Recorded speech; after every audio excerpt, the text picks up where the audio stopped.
Ada enggak rumah tangga tidak ada masalahnya? Ada? Jangankan kita Pak, Nabi ada masalah dalam rumah tangga. Saya kasih contoh. Pak, istri cantik. Kira-kira istri cantik masalah apa bukan? Masalah Pak. Kenapa? Digoda orang. Apalagi kalau suaminya jelek. Wow, lebih masalah lagi itu Pak. Berarti bagus kalau suami jelek, istri jelek Pak. Istri cantik masalah. Berarti bagus kalau istri jelek. Istri jelek dihina orang Pak. Kita lagi yang malu jalan sama dia. Duluan aja Bu, saya menyusul. Kenapa? Jelek. Istri cantik masalah, istri jelek masalah. Berarti bagus kalau tidak ada istri. Lebih masalah lagi Pak. Berarti bagus kalau banyak istri. Wow, lebih masalah. Ditelepon kita sama tetangga, Pak, ada istrimu di sini, istri pertama sama istri kedua waktu tarik rambut di pasar. Jauh masalah. Ada istri masalah, tidak ada istri masalah, jelek istri masalah, cantik istri masalah. Semua masalah Pak. Ini adik-adik mahasiswa, bapak-bapak yang sudah kerja. Waktu kuliah apa masalahnya? Kira-kira waktu kuliah apa masalahnya? Mau jadi sarjana. Sudah sarjana selesai masalahnya?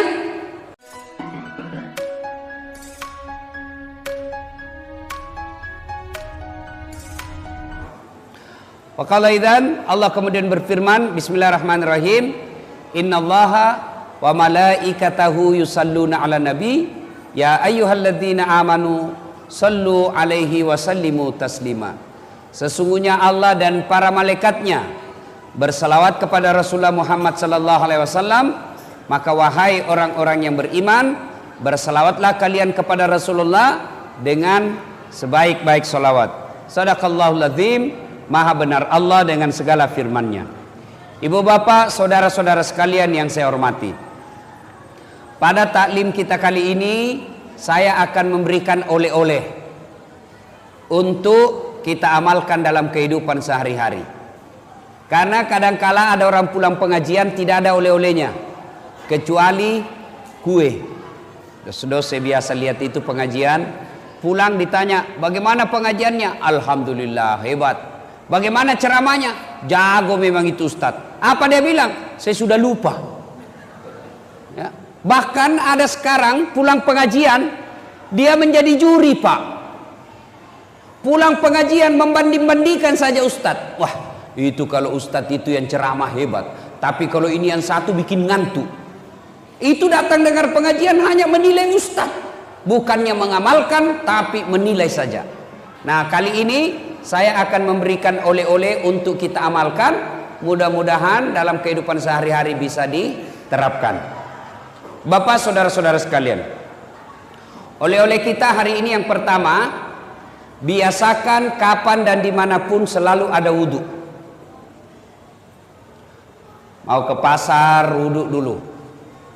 Mau pergi kantor, wudhu dulu. Mau pergi ngajar, wudhu dulu. Mau pergi antar jemput anaknya, wudhu dulu. Bahkan ibu-ibu mau pergi gosip sekalipun, wudhu dulu. Nah sekarang apa kelebihannya orang yang selalu ada wudhunya? Apa keutamaan orang yang selalu ada wudhunya? Buka Al-Quran. Al-Quran menjelaskan orang yang selalu ada wudhunya, innallaha yuhibbut tawabina wa yuhibbul mutatahhirin. Orang yang selalu ada wudhunya dicintai oleh Allah. Lalu orang kalau dicintai Allah, apa kelebihannya? Apa kelebihan orang yang selalu ada wudhunya? Orang yang selalu ada wudhunya, insya Allah dicintai oleh Allah. Lalu kalau Allah telah cinta kepada kita, apa kelebihannya? Orang yang dicintai Allah Pak, apapun dia minta pasti dikasih. Ya Allah, berikan saya kekayaan, dikabulkan. Ya Allah, sembuhkan penyakitku, dikasih. Kenapa? Sudah dicintai Allah. Namanya orang kalau dicinta, apa dia minta pasti dikasih. Contoh, ada anak muda lagi jatuh cinta sama cewek. Kebetulan ceweknya mata duitan. Dia bilang ceweknya, kak, betul kau sayang saya? Betul. Kalau betul abang sayang saya, belikan saya pulsa. Tidak ada duitnya sang cowok, terpaksa dia pinjam sama temannya. Bos, pinjam dulu uangmu 100.000. Bulan depan saya ganti 200.000. Untuk apa? Daripada dia putuskan cintaku, biarlah saya ganti kau 200.000. Terpaksa pinjam duit untuk apa? Menyenangkan hati yang dicintai. Ustadz, saya selalu ada wudhu. Tiap hari saya ada wudhu, Ustadz. Tapi yang saya minta tidak dikasih. Percayalah apa yang kita minta tidak baik buat kita.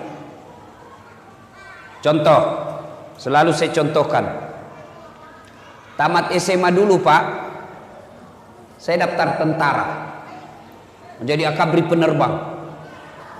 Begitu tes fisik tidak lulus. Kenapa? Ceper. Tidak cukup tinggiku. Saya protes kepada Allah. Ya Allah, kenapa kau takdirkan saya dalam keadaan pendek? Saya 14 bersaudara, Pak.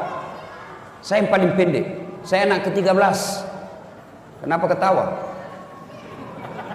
Bagus itu kalau banyak anak, daripada cuma 2. Coba kalau 14 anak, Pak. 1 anggota DPR, 1 lurah, 1 jaksa, 1 polisi, 1 tentara, 2 penghafal Quran, 4 mubalik. Hebat, Pak. 14 anak, 1 tenggelam, masih ada 13. 1 digigit buaya, masih ada 12.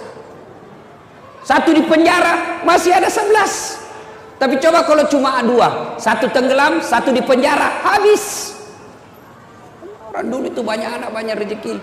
Ibu saya sekarang, Pak, tiap bulan 14 juta gajinya. Tiap bulan. Dari mana? 1 anak 1 juta. 14 juta dia terima 1 bulan. Kalah gaji pegawai, Pak. Dia bilang, ibuku, andai saya tahu begini, saya kasih banyak dulu anakku. Nah, dari 14 bersaudara, saya yang paling pendek. Saya protes kepada Allah. Ya Allah, kenapa kau lahirkan saya dalam keadaan pendek? Kau tidak rugi jadi kalau saya jadi tentara. Teman saya lulus, Pak. Padahal itu teman saya tidak pernah dia kalah nilaiku. Lulus polisi. Sekarang dia serse di Sulawesi Barat. Reserse. Sudah bunga-bunga dia di sini 2. Pakai baret merah. Saya lulus pakai baret putih. Tapi alhamdulillah, dengan baret putih yang saya pakai, mulai baret hitam sampai baret putih, ku caramai kau semua. Allah kasih yang terbaik. Saya gagal jadi tentara, daftar lagi saya jadi dokter.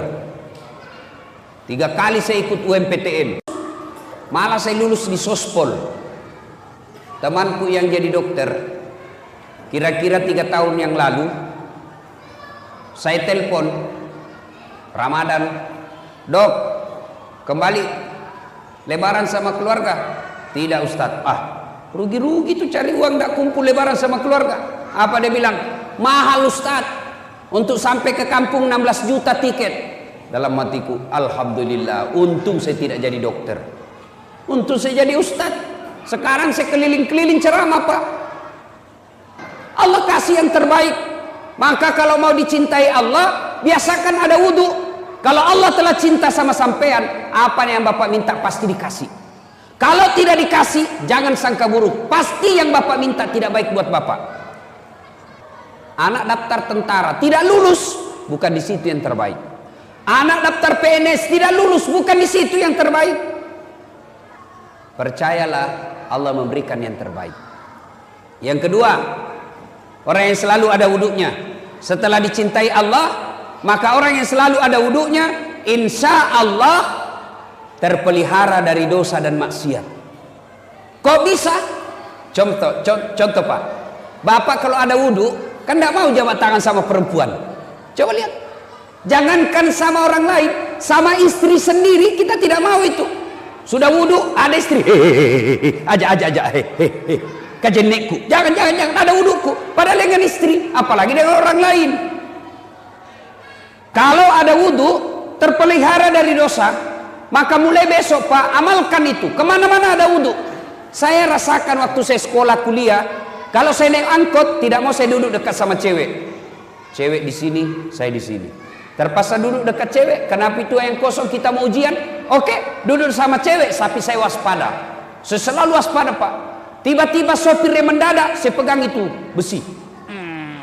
Tahan. Kenapa? Saya ada wudhu. Tapi kalau tidak ada wudhuku Pak, belum direm, saya nyasar duluan. Coba.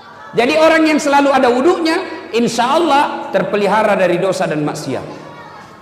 Yang ketiga, orang yang selalu ada wudhunya, insya Allah terhindar dari kekafiran ketika wafat. Kok bisa? Ajal kita tidak tahu kapan menjemput. Ajal kita tidak tahu kapan datangnya. Tapi kalau ada wudhu, ajal menjemput, kita dalam keadaan suci.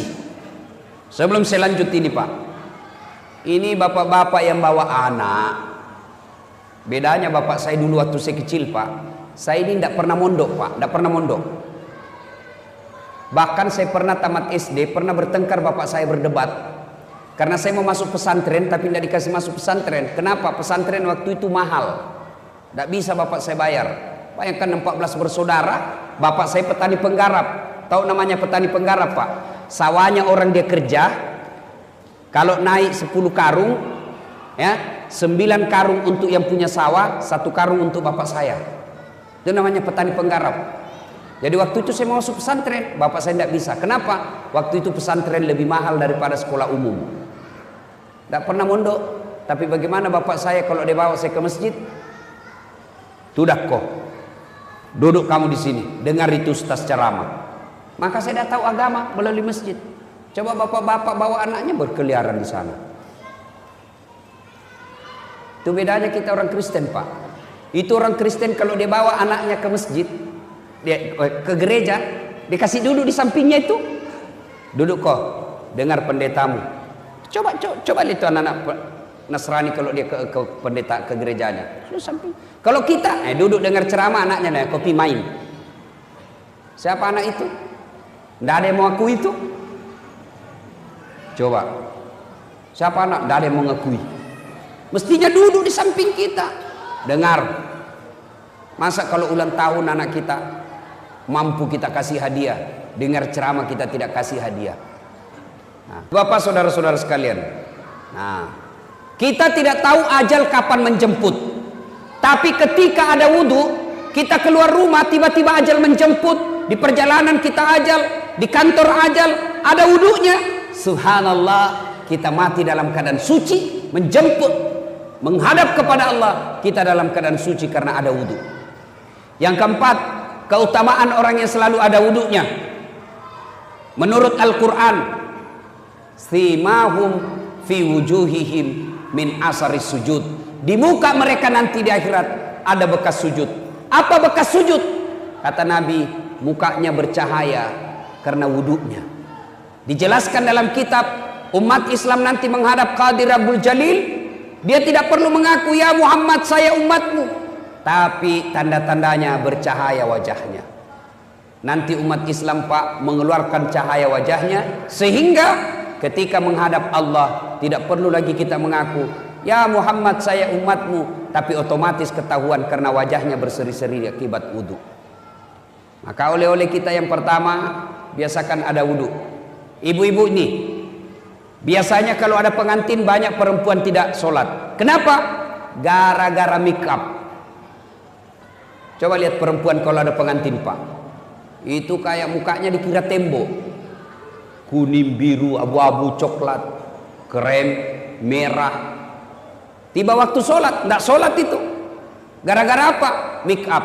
Maka solusinya wudhu dulu, baru make up. Sudah itu tahan kentut. Biar sudah wudhu, kalau kentut batal. Dia bilang tidak keluar semua Ustaz, masih sedikit aja keluar. Biar sedikit batal. Satu, biasakan ada wudhu. Selalu ada wudhunya. Yang kedua, oleh-oleh kita hari ini setelah selalu ada wudhunya, yang kedua, tiada hari tanpa sholat duha. Coba diamalkan. Bapak-bapak bekerja tujuannya apa? Memperbaiki dunia. Merantau dari Jawa, merantau dari Sulawesi, datang ke sini untuk apa? Memperbaiki dunia. Lalu siapa yang punya dunia? Allah Subhanahu wa ta'ala. Allah memberikan resep, kunci. Kalau mau sukses pekerjaanmu hari ini, maka biasakan sholat duha. Amalkan sholat duha. Bagaimana caranya sholat duha? Semua sudah tahu lah. Waktunya aja yang berbeda. Kalau tahajud, syaratnya harus sudah tidur. Waktunya malam hari. Berapa lama tidur? Biar 10 menit. Bapak tidur jam 12. Jam 12.15 menit bangun, sudah boleh sholat tahajud. Tapi waktu paling bagus sepertiga di akhir malam, kira-kira jam 4 subuh. Nah, itu paling bagus. Tapi kalau kita terbangun jam 1, boleh. Berapa rakaat? 2 sampai dengan 8. Artinya apa? 2 rakaat salam, 2 rakaat salam, 2 rakaat salam, 2 rakaat salam. Apa niatnya? Sudah. Sholli sunnatal tahajud. Rakataini lillahi ta'ala. Allahu Akbar. Saya niat sholat sunnah tahajud. 2 rakaat sunnah hukumnya bagi saya lillahi ta'ala. Allahu Akbar. Itu kalau sholat tahajud. Kalau sholat duha, waktunya pagi hari. Jam berapa? Jam 7 kira-kira sampai menjelang duhur. Ya kira-kira setengah 12. Berapa rakaat? 2 sampai dengan 8. Boleh 2, boleh 4, boleh 6. Lebih bagus 8. Bagaimana niatnya? Ini yang selalu jadi pertanyaannya ibu majelis taklim. Apa niatnya? Niat itu tidak harus diucapkan, Pak. Niat itu tidak harus dilafazkan. Niat itu bahasa hati. Tanpa diucapkan Allah sudah tahu. Misal Bapak wudu, sudah ada dalam hati mau sholat duha, itulah niat. Tapi kalau mau diucapkan boleh.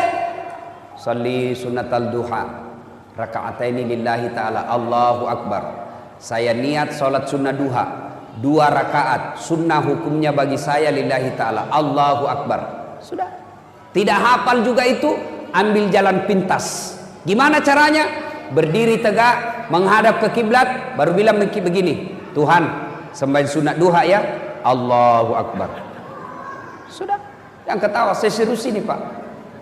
Sudah. 2 rakaat berikutnya ulang lagi, Tuhan masih seperti yang tadi. Allahu Akbar. Sudah. Daripada tunggu hafal usalli, kalau tidak hafal Bapak tidak sholat. Boleh bahasa Indonesia, boleh. Kalau niat boleh bahasa apa saja. Bahasa Jawa monggo, bahasa Bugis silahkan, bahasa Indonesia boleh, bahasa Inggris kalau tahu niat. Tapi kalau takbir Allahu Akbar, sudah tidak boleh bahasa masing-masing. Kan pernah itu ada ulama di Jawa mengajarkan boleh sholat pakai bahasa masing-masing. Bagaimana kacaunya sholat dalam masjid kalau kita pakai bahasa masing-masing, Pak? Yang jadi imam pakai bahasa Arab, Allahu Akbar. Makmum datang orang Sulawesi, dia takbir pakai bahasa Bugis, Pungallahu ta'ala malopo. Woi, datang orang Padang, dia takbir pakai bahasa Padang, Allah nan gadang. Woi, datang orang Betawi, anak gaul dari Betawi, dia takbir pakai bahasa Betawi, Allah gede banget gitu loh. Kan kacau sholat. Tapi kalau niat bahasa apa saja boleh. Saya niat sholat sunnah duha, sunnah hukumnya bagi saya lillahi ta'ala. Allahu Akbar. Sudah baca doa iftitah. Sudah baca doa iftitah, baca Al-Fatihah. Sunnah wa duha. Kalau tidak hafal surah apa saja, bahkan boleh tanpa surah pendek, boleh. Minimal selesai Al-Fatihah, minimal 1 ayat, 1 ayat, bukan 1 surah. Mana disebut 1 ayat? Waladhdallin. Amin. Bismillahirrahmanirrahim. Alif lam mim. Allahu Akbar. Boleh. Rakaat berikutnya waladhdallin. Amin. Bismillahirrahmanirrahim. Yasin. Allahu Akbar. Boleh. Tapi tentu beda pahalanya kalau Bapak panjang hafalannya. Kenapa? 1 huruf 7 pahala. Jadi makin panjang makin banyak pahalanya. Yang penting jangan baca yang Bapak tidak hafal. Wattini agak berat ini, Pak. Hafal-hafal setengah wattini, baku sambung dengan walasri atau al-kafirun. Berat juga ini, Pak. Biasa mutar tidak mau sampai. Wala antum abiduna ma abud wala ana abidu ma abattum wala antum abiduna ma abud wala ana abidu ma abad wala antum abid wala ana abid. Dia bilang istrinya, kenapa itu tak putar-putar tidak mau sampai? Dia bilang gini juga lah aku pikir. Kacau salatnya ya. Tapi kalau tidak hafal wadduha, surah apa saja.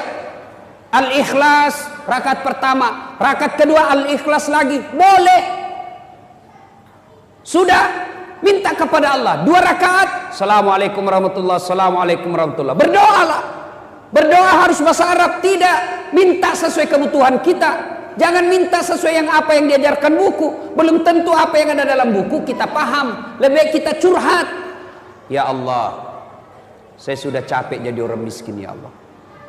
Gimana saya mau bersedekah kalau saya miskin selamanya ya Allah. Bukakan pintu-pintu keutamaan dunia bagi saya ya Allah. Murahkan rezekiku ya Allah. Insya Allah kalau laku tanahku tahun ini saya kasih umrah orang tua saya. Masa Allah tidak kabulkan doa kita? Coba minta Pak. Tidak usah minta sama wali kota. Tidak usah minta sama gubernur. Politisi baik sebelum dipilih Pak kalau kampanye. Baik betul. Caleg-caleg ini sekarang Pak, gampang tahu caleg Pak. Mau tahu tanda-tandanya caleg gampang. Kalau tiba-tiba ketemu ndak kenal senyum, gampang senyum, ngajak traktir pasti caleg. Udahlah, daripada mengharap sama politisi, mending kita berdoa kepada Allah. Selesai salat duha minta kepada Allah. 2 rakaat salam minta. Naik lagi sholat 2 rakaat minta lagi, ulang-ulang. Masa Allah tidak kabulkan? Kalau Allah sudah janji, ud'uni astajib lakum, minta kau kepadaku pasti saya kabulkan. Itu janji Allah. Kalau Allah yang janji pasti dikasih. Saya bukan mau takabur Pak, ini memperkenalkan diri saja. Itu tadi MC masih kurang gelar saya disebutnya Pak. Tuh kalau gelar saya disebut panjang betul Pak. Kalau disebut gelarnya Doktor Dasat Latif, tidak usah sebut hajinya karena hajinya sudah 7 kali. Jadi kalau dipasang hajinya 7, hahaha. Belum lagi umrohnya, tidak usah. Doktor Dasat Latif, SOS, Sarjana Sosial, SAG, Sarjana Agama, MSI, Master Science, PhD, Philosophy of Doctor.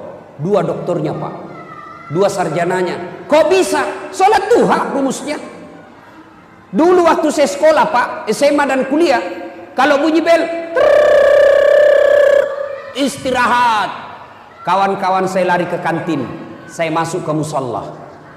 Saya berdoa kepada Allah, ya Allah, saya terima nasibku orang miskin, saya terima nasibku orang kampung, tapi jangan pula engkau miskinkan ilmuku. Jadikan diri hamba sebagai pusat ilmu pengetahuan. Jadikan diri hamba kebanggaan buat orang tua saya. Murahkan rezekiku dalam menuntut ilmu ya Allah. Sudah saya berdoa 2 rakaat saja, 2 rakaat 5 menit, berdoa 3 menit, paling 8 menit, masih ada waktu 22 menit. Selesai sholat, selesai berdoa, baru saya ke kantin kalau ada uang. Kalau tidak ada uang, cari anak orang kaya yang beleng-beleng. Beleng-beleng itu kalau di Makassar dongo. Dongo itu kata Rocky Gerung dungu atau goblok. Karena anak-anak orang kaya rata-rata beleng-beleng. Dan saat ada PR, ada. Kerjakan dulu, gampang. Tapi belikan saya kue, barter. Sholat duha. Biasakan sholat duha. Kecil buat Allah kasih kita dunia. Apa susahnya Allah? Kasih dunia, sholat diperbaiki. Minta kepada Allah. Pak, saya pernah rasakan jadi cleaning service. Membersihkan toilet 4 travel terbesar di Makassar waktu itu, Jalan Mapanyuki. Saya bilang sama yang punya travel, tidak usah gaji saya, tapi kasih masuk namaku kalau ada undian umroh. Kasih masuk nama saya, tidak usah gaji. Sampai tutup itu kantor, tidak dapat saya Pak. Saya pernah menjadi pegawai catering, ngantar-ngantar nasi. Ya kalau catering mewah, ini catering abal-abal Pak. Jalan Harimau, lorong 77A, depan Masjid Baitul Aman. Situ ada catering, orang bau-bau, namanya Bapak Resa. Bapak Resa kasih kerja saya ngantar nasinya ke Jalan Sudirman. Semua bank-bank itu langganannya saya ngantar. Tidak usah gaji saya, kasih makan saya 2 bersaudara 1 hari, 2 kali saja, tidak usah kasih saya duit. Saya pernah menjadi loper koran, ngantar-ngantar koran, selesai sholat subuh pakai sepeda BMX, dicuri lagi sepedaku. Saya pernah keluar dari kelas belajar Pak, waktu itu saya kuliah. Saya keluar dari kelas, ada kawan saya, senior saya, tunjukin saya. Dasar, tidak malu-malu kau itu. Apa? Bajumu cakar terus. Tahu cakar? Baju bekas. Itu kalau di toko resmi 100.000 satu, ini 100.000 7 masih bisa ditawar. Saya tidak marah, saya cuma bilang, ya Allah, murahkan rezekiku, panjangkan umurku, supaya saya bisa berbuat baik sama ini orang. Saya pernah rasakan itu Pak. Naik mobil dari kampung saya di Pindrang, kurang lebih 200 km. Naik mobil sampai ke Makassar, 8 jam berdiri. Kenapa? Bayar setengah. Kalau bayar full waktu itu 6.000, saya cuma bayar 2.000. Berdirilah saya Pak. Paling siksa kalau tengah malam ngantuk. Saya rasakan itu berkali-kali. Demi Allah saya sering rasakan. Saya pulang sekolah, pulang kuliah, mau pulang kampung, ceritanya mau minta duit sama bapak saya. SPP waktu saya itu 92.000, 90.000 satu bulan, satu semester. Saya pulang kampung. Begitu saya buka tutup nasi, nasinya saja mamaku dia cuma campur apa Pak? Garam, kasih minyak kelapa dengan kelapa muda, di gabung-gabung itu garam, minyak kelapa dengan minyak dengan kelapa muda dicampur dengan nasi baru dimakan. Saya bilang sama adekku, enggak usah kau minta uang pembayaran. Kalau kau minta, bapak berpikir ibu stres, belum tentu ada uangnya. Lebih baik kita senangkan perasaannya. Kenapa kau das? Tidak Pak, datang-datang saja. Padahal saya mau minta pembayaran, tidak jadi, saya pulang. Saya sering rasakan jalan kaki, tapi biiznillah, dengan izin Allah, tidak pernah lepas salat duha aku Pak. Saya pegang betul itu namanya salat duha untuk pintu dunia. Alhamdulillah. Kalau dulu saya menjadi pegawai catering, pegawai cleaning service supaya bisa umroh, alhamdulillah sekarang saya punya travel sendiri. Saya bisa umroh kapan saja saya mau. Bahkan mengumrohkan orang. Dengan izin Allah, kalau dulu saya jalan kaki, alhamdulillah saya sudah punya mobil beberapa unit. Bahkan yang saya pakai sekarang Pak, belum cukup 5 di Makassar mobil seperti itu. Dengan izin Allah. Gimana rumusnya Ustaz? Sholat duha. Jadi bapak kalau mau baik anaknya, suruh sholat duha, pelihara dengan baik. Ibu-ibu mau bantu suami cari nafkah? Mau ibu? Mau? Ibu ndak usah dagang kiri kanan, nanti difitnah orang. Wih, begitu suaminya pergi, dia pergi juga. Gimana caranya? Tinggal sholat duha di rumah. Suami pergi, ibu sholat duha 8 rakaat saja, paling lama setengah jam. Kadang-kadang ada juga 2 rakaat cuma 1 menit. Allahu Akbar, Allahu Akbar, Allahu Akbar, Assalamualaikum. Amin. Sudah. Saya tanya, kenapa cepat sekali sholat duhamu? Saya sudah hafal Ustaz. Kalau soal hafal, kau bilang saja begini, Allahu Akbar, Tuhan, bacaannya sama kemarin, Assalamualaikum warahmatullahi. Sudah begitu saja. Sholat duha ibu, selesai sholat duha, ibu menghadap kepada Allah. Salawat dulu supaya cepat doanya diijabah Allah. Ya Nabi salam alaika, ya Rasul salam, salam alaika. Sambil ibu bayangkan suami cari nafkah, dorong-dorong gerobak, sambil ibu bayangkan jual-jual bensin suaminya, sambil ibu bayangkan lagi di sawah, sambil ibu bayangkan lagi di pasar suaminya cari nafkah, ibu salawat mengharapkan ridha Allah. Ya Nabi salam alaika, ya Rasul salam, salam alaika, ya Habib salam alaika, salawatullah alaika. Ini kalau saya di Sulawesi salawat begini semua jamaah ikut. Di sini dia lihat saya, bingung juga saya. Dia kira saya barangkali nyanyi. Ya Nabi salam, ya Rasul salam, salam alaika, ya Habib salam alaika, salawatullah juga sudah saya dengar tidak dia hafal, dia cuma sudah bagus lah itu. Pak, Ibu, sudah sholat duha, selawat, minta kepada Allah. Tidak harus bahasa Inggris, tidak harus bahasa Bugis, tidak harus bahasa Arab. Bahasa apa? Bahasa ibu. Apa bahasa ibu? Bahasa sehari-hari kita. Bahkan boleh berdoa pakai bahasa isyarat. Bahkan paling ringkas boleh berdoa begini, ya Allah, Engkau sudah tahu apa yang ku mau, kabulkan ya Allah. Selesai. Paling ringkas itu. Puang, musen niaga melo alena. Paling gampang itu. Ya Allah, kasih saya yang saya mau ya Allah. Saya tidak tahu menyusun kata-kata ya Allah, tapi Engkau tahu apa yang ku mau, kabulkan cepat ya Allah. Selesai. Daripada bahasa Arab tidak ditahu artinya, bingung malaikat. Amin ya. Dia bilang, malaikat apa maksudnya ini ibu? Mau minta rezeki, dia disuruh kawin lagi suaminya. Silakan minta kepada Allah. Doa selesai sholat duha, dengar baik-baik bu. Bahasa Indonesia. Ya Allah, jika rezeki suami saya masih di atas langit, turunkan.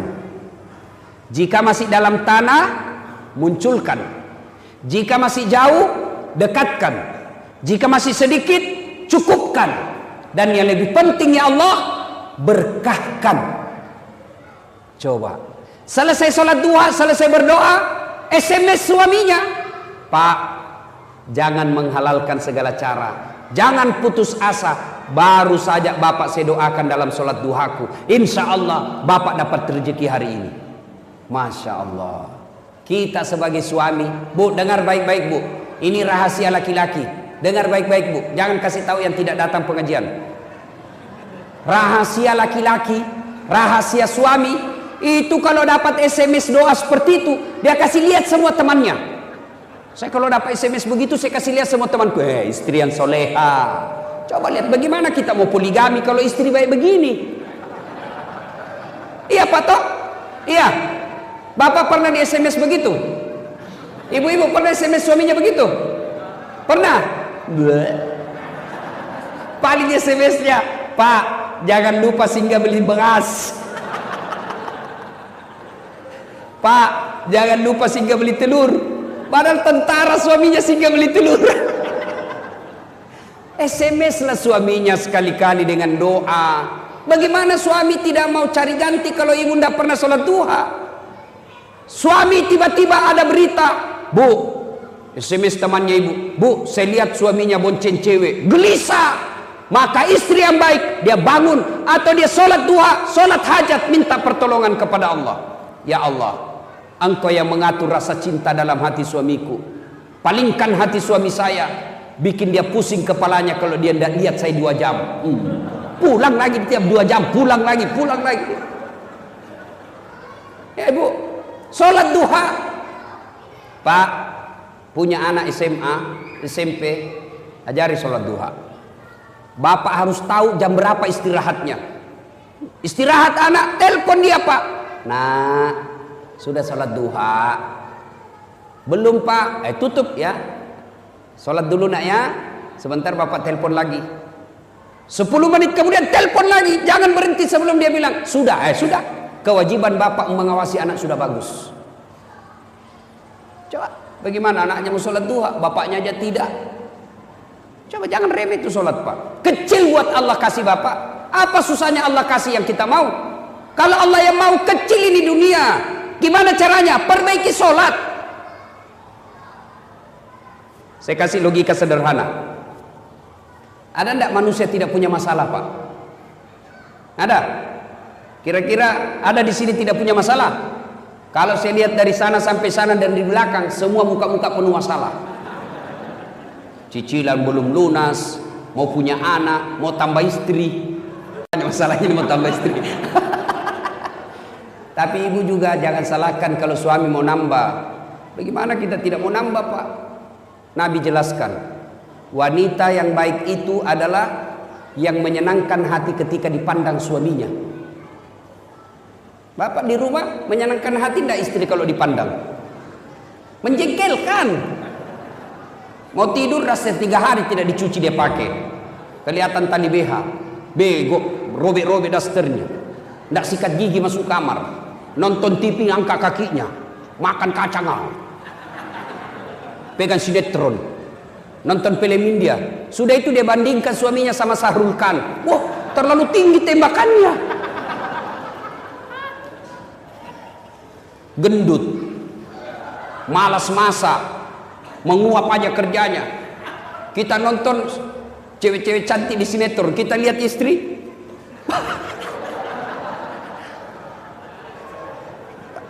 Yang ngangkat keteknya Pak sambil menguap. Bagaimana suami tidak tekanan batin? Bu, lain kali kita bahas bagaimana menjadi istri yang soleha. Nah ibu bapak saudara-saudara sekalian, ada enggak rumah tangga tidak ada masalahnya? Ada? Jangankan kita Pak, Nabi ada masalah dalam rumah tangga. Saya kasih contoh. Pak, istri cantik, kira-kira istri cantik masalah apa bukan? Masalah Pak. Kenapa? Digoda orang. Apalagi kalau suaminya jelek. Wow, lebih masalah lagi itu Pak. Berarti bagus kalau suami jelek, istri jelek Pak. Istri cantik masalah. Berarti bagus kalau istri jelek. Istri jelek dihina orang Pak. Kita lagi yang malu jalan sama dia. Duluan aja Bu, saya menyusul. Kenapa? Jelek. Istri cantik masalah, istri jelek masalah. Berarti bagus kalau tidak ada istri. Lebih masalah lagi Pak.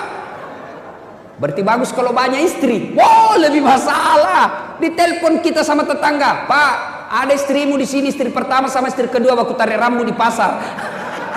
Itu masalah. Ada istri masalah, tidak ada istri masalah, jelek istri masalah, cantik istri masalah. Semua masalah Pak. Ini adik-adik mahasiswa, bapak-bapak yang sudah kerja. Waktu kuliah apa masalahnya? Kira-kira waktu kuliah apa masalahnya? Mau jadi sarjana. Sudah sarjana selesai masalahnya? Belum. Mau dapat kerja pegawai. Sudah jadi pegawai selesai masalahnya? Belum. Muncul masalah baru. Mau kepala bagian. Sudah jadi kepala bagian selesai masalahnya? Tidak. Mau jadi kepala dinas. Sudah kepala dinas selesai masalahnya? Belum. Muncul masalah baru. Mau jadi sekda. Sudah jadi sekda selesai masalahnya? Tidak. Mau jadi bupati. Sudah jadi bupati selesai masalahnya? Tidak. 2 periode dong. Ayo. Sudah 2 periode selesai masalahnya? Belum. Mau jadi gubernur. Dulu apa masalahnya? Mau punya mobil. Sudah punya mobil selesai masalahnya? Tidak. Cicilannya kasih pusing. Sudah lunas selesai masalahnya? Tidak. Jelek lagi dilihat mobilnya. Tidak ada orang tidak ada masalahnya Pak. Ustadz tidak ada masalahnya? Banyak masalahnya Pak. Kadang-kadang ditipu, kadang-kadang diundang seada-adanya. Diundang pakai motor tua. Saya pernah diundang jemput pakai Vespa tua Pak. Ribut sekali. Tung tung tung tung tung tung. Saya bilang, hehehe, kasih mati itu motormu, kau ganggu komplek. Dia bilang kalau dikasih mati Ustaz tidak mau menyala. Motor tua Pak. Buru-buru Ustaz, naiklah saya. Tak, kipas-kipas saya punya sarung. Dia paksa jalan motornya, motor tua Vespa. Dalam hati saya mati dia. Mati betul mesinnya. Pas mati, dia berdiri baru dia bilang, minta maaf Ustaz, tolong dulu dorong.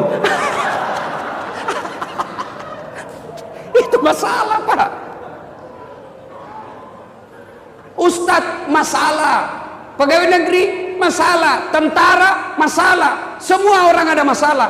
Nabi pun ada masalahnya. Dalam rumah tangga beliau pernah kelaparan 3 hari sehingga Hasan Hussein pucat. Lama tidak makan, cuma minum. Coba. Dalam rumah tangga romantis, Nabi pernah difitnah Aisyah selingkuh. Dalam rumah tangga kekeluargaan, beliau Rasulullah diusir oleh pamannya, pindah dari Mekah ke Madinah. Siapa yang usir? Abu Lahab dengan Abu Sufyan, sepupu satu kalinya Nabi. Coba. Semua ada masalah Pak, apalagi kita. Berarti masalah itu bukan masalahnya. Masalah kita bukan masalah itu, tapi masalah kita adalah bagaimana cara mengatasi masalah. Itu yang jadi masalah. Bagaimana cara mengatasi masalah. mengatasi masalah tanpa masalah. Oh, tahu juga orang Pegadaian di sini ya. Nabi ada masalahnya, beliau bagaimana solusinya? Ambil wudhu, sholat hajat 2 rakaat, ngadu kepada Allah. Itu Nabi ada masalah, beliau wudhu, ngadu kepada Allah.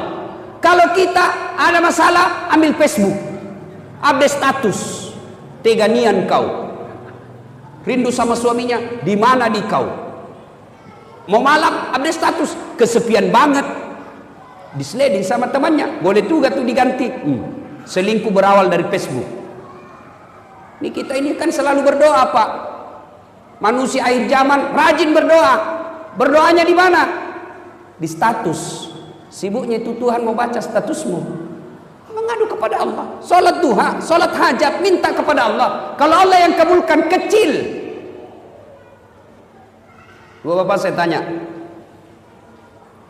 Ada yang pernah tidur di sini 24 jam tidak pernah bangun-bangun?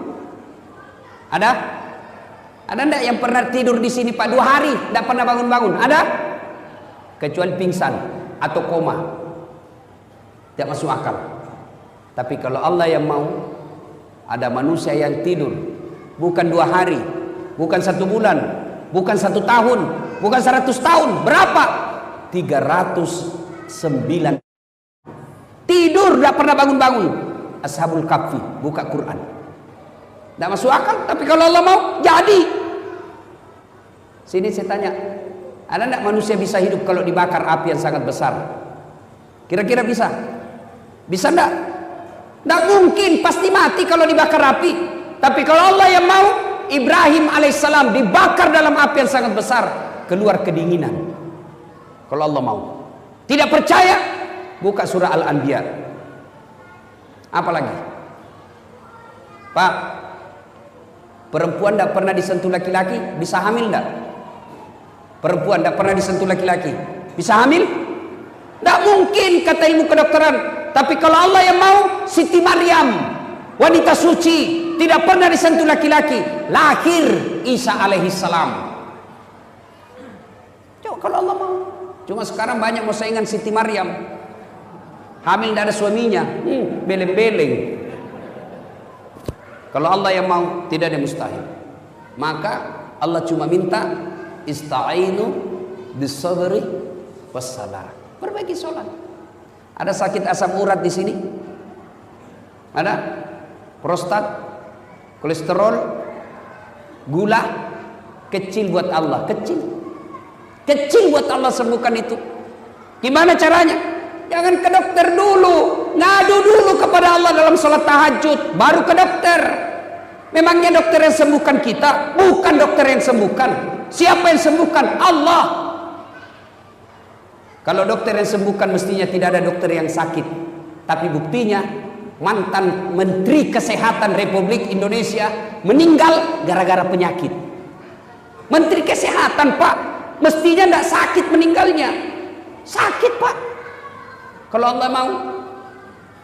Coba. Dan sampai detik ini, mohon maaf kalau ada dokter di sini, sampai detik ini saya belum pernah dokter yang hebat, ketemu dokter yang hebat. Kenapa? Begitu saya ke dokter, saya juga yang kasih tahu penyakitku. Iya toh? Assalamualaikum dok. Waalaikumsalam. Kenapa Ustaz? Mas Ustaz, kenapa Ki Ustaz? Ini tidak enak, serasa perutku menceret-menceret. Kenapa bisa? Dalam hatiku, urusanmu ke dokterku. Tapi kan tidak. Dia tanya berapa berat badan, berapa umur. Kenapa? Beda umur, beda berat badan, beda dosis obat. Kenapa disuruh? Nah ini obat, datang lagi 3 hari akan datang. Kenapa? Apa dokter mau duit? Bukan. Kenapa? Mau dilihat efeknya ini obat, cocok apa tidak. Kalau tidak, ganti obat. Tapi Allah, tanpa Bapak beritahukan, Allah tahu apa penyakit Bapak. Maka lebih minta kepada Allah. Nah, kalau urusan dunia, adik-adik, kecil ini dunia. Kecil buat Allah kasih kamu insinyur, kecil buat Allah kasih mobil, kecil buat Allah lunasin utang. Caranya apa? Ngadu kepada Allah, sholat diperbaiki. Gimana mau baik dunia kita? Kita anggap renteng itu sholat. Tak mungkin. Jadi rumusnya perbaiki sholat, Mana mau sholat duha 5 waktunya saja bolong-bolong. Saya kasih contoh. Kenapa hidup kita tidak susah seperti ini? Susah betul lunas utang, susah punya rumah, susah punya mobil, susah punya anak yang baik. Kenapa? Karena kita jauhi Allah. Contoh, suatu ketika saya pergi mencukur, gunting rambut. Yang cukur saya antara laki-laki dengan perempuan. Tahu kan makhluk seperti ini? Calabai. Saya bilang wandu, wanita doraka. Laki bukan, perempuan bukan, ACDC. Makhluk seperti ini kan cerewet, Pak. Waktu dia cukur saya cerewet betul. Semua dia komentar. Saya diam-diam saja dengar. Nanti saya tersinggung waktu dia bilang, Ustadz, saya tidak percaya Tuhan Maha Pengasih. Langsung saya pukul tangannya. Hah? Sembarang dia bilang ini bencong. Kenapa bilang begitu? Kalau Tuhan Maha Pengasih, Ustadz, kenapa ada peminta-minta di jalan? Dalam hatiku, benar juga ini orang. Tapi tidak usah diajak ke debat. Apa gunanya jenis kelaminnya aja tidak jelas. Bikin habis-habis kuota. Keluarlah saya. Pas saya keluar ketemu orang gondrong. Tahu gondrong kan? Saya panggil, ini jawabannya. Saya panggil itu gondrong, sini dulu. Kau ikut sama saya kasih kau 50. Ikutlah dia. Saya kembali ke salon itu. Assalamualaikum. Waalaikumsalam. Kenapa lagi Ustaz? Sini dulu, Deng. Saya tidak percaya ada tukang cukur di sini. Sembarang Ustaz bilang, itu barusan kayak syukur kau. Saya tidak percaya ada tukang cukur. Kalau ada tukang cukur di sini, kenapa ada di gondrong? Begitulah kita, Pak. Dia bilang ini tukang cukur. Dia gondrong karena dia tidak datang. Coba kalau datang, saya gondol Ustaz. Gimana kita tidak punya masalah? Kita tidak pernah datang kepada Allah. Kita berdoa, ya Allah perbaiki hidupku. Ya Allah muliakan usiaku. Ya Allah persempurnakan hidupku. Ya Allah angkat derajatku. Ya Allah muliakan bisnisku. Allah jawab, oke, sini kau kalau mau. Hayya 'alal falah, sini saya kasih kau kemenangan. Tapi apa jawaban kita? Tunggu. Pantas hidup kita susah. Tuhan disuruh menunggu. Makanya Bapak perbaiki sholat. Biar dia tidak insinyur kalau baik sholatnya, aman dunianya Pak. Tapi kalau tidak beres sholatnya, tinggi sekolahnya, kurang ajar. Coba lihat anak-anak sekarang Pak, sopan sama cowoknya. Kalau sama cowoknya, terserah abang aja deh, saya ikut aja, mana yang abang menurut cocok. Itu sama pacarnya, sama bapaknya kurang ajar. Mana buktinya? Periksa HP-nya anak-anak bapak di rumah. Kira-kira siapa wallpapernya Pak? Anak-anak bapak di rumah buka handphonenya, siapa gambarnya di sini? Gambarnya bapaknya. Anak mahasiswa saya periksa. Wih, gagah betul cowoknya Pak. Wih, gagahnya cowokmu dek. Dia bilang enggak, galungnya ini Ustaz. Siapa ini? Lee Min Ho. Oh, siapa ini Lee Min Ho? Artis Korea. Oh, artis. Dia kenal kok? Tidak Ustaz. Pernah kau di SMS? Tidak. Pernah kau dikirimi pulsa? Tidak. Bodoh. Ganti itu. Bapakmu di situ kau pasang. Bapakmu kasih sekolah kau. Gapus itu. Ganti mau fotonya bapakmu. Dia hapus. Tunggu paling Ustaz. Dia cari fotonya bapaknya. Oh tidak ada Ustaz, sudah dihapus. Bapak ibu saudara-saudara sekalian, perbaiki sholat. 5 waktu cukup, sempurnakan dengan sholat duha.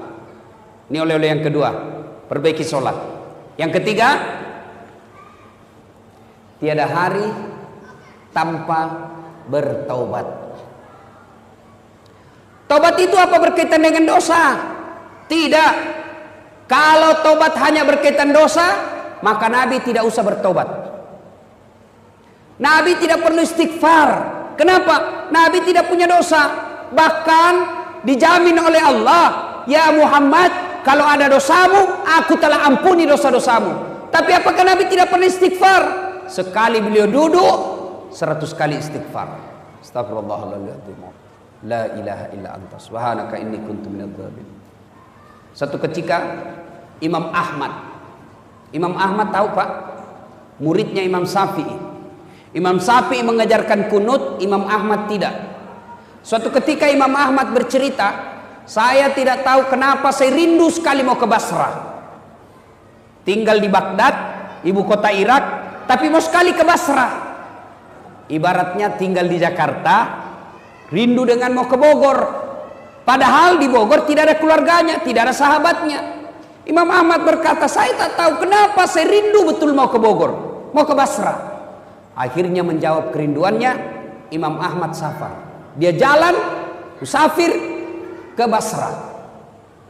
Sampai di Basra, Imam Ahmad malam selesai sholat Isya, ngantuk, capek, mau tidur di masjid. Dilihat sama Marbot, penjaga masjid. Kata Marbot, Syekh, tal, pergi. Dia tidak tahu siapa ini diusir.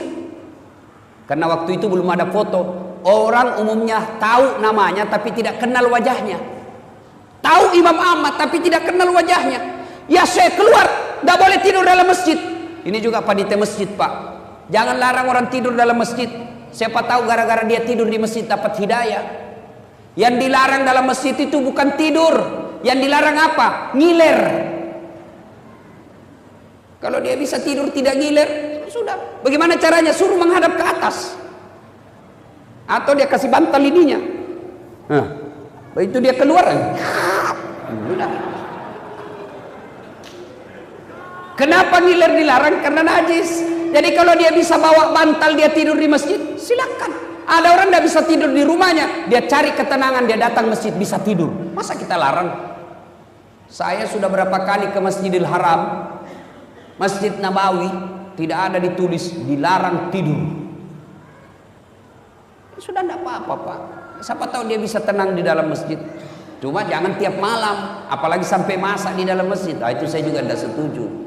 Ada juga yang datang masak, gantung celana dalam di pinggir di pagar masjid. Ah, itu Islam tidak seperti itulah, ya. Tapi masih lebih baik daripada dia peminum. Nah, ibu bapak, saudara-saudara sekalian, ini Marbot berkata, "Yalah, pergi kau, Syekh." Tidak boleh. Dia bilang, "Saya musafir, tidak boleh keluar." Didorong.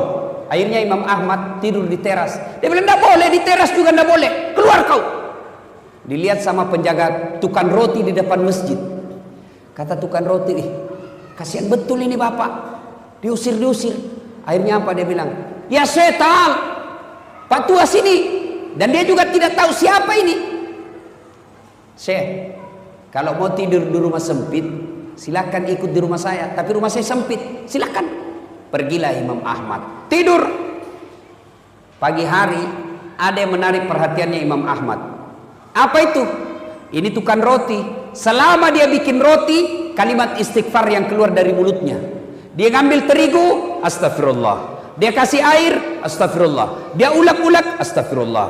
Astagfirullah, astagfirullah. Dia iris-iris, astagfirullah, astagfirullah, astagfirullah. Dia panasi, astagfirullah. Imam Ahmad berpikir, wih, hebat ini. Banyaknya istighfarnya satu kali kue.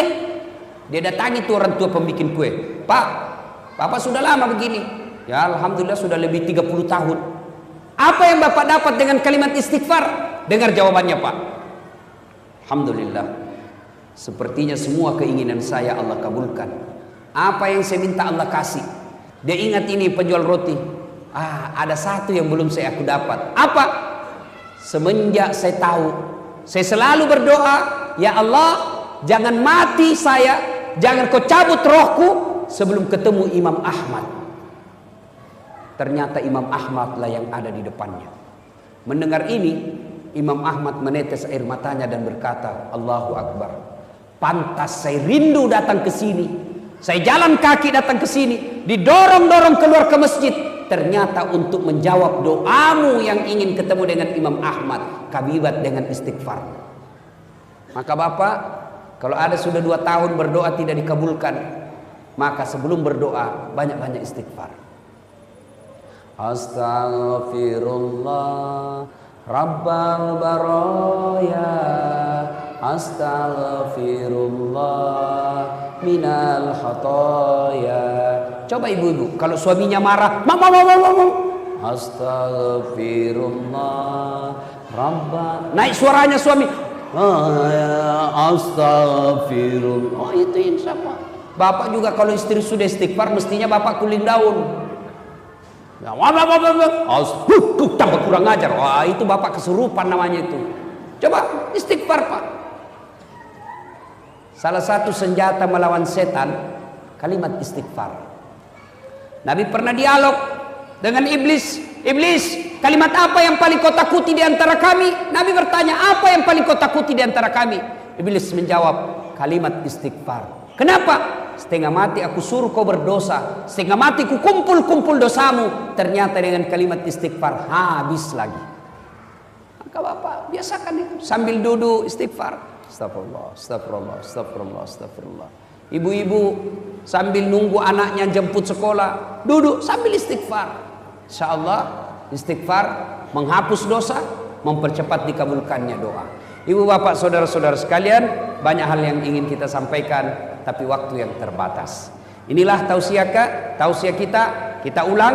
Oleh-oleh kita hari ini, biasakan kapan dan dimanapun selalu ada wudhu. Yang kedua, tiada hari tanpa solat duha. Sempurnakan solat 5 waktu, lengkapi dengan solat-solat sunnah. Dan yang ketiga, tiada hari tanpa istighfar atau bertobat. Mudah-mudahan mampu kita amalkan ini. Kalau 3 hal ini kita amalkan, janji Allah, maqamam mahmuda, saya angkat derajatmu. Derajat di dunia, insya Allah derajat di akhirat kelak.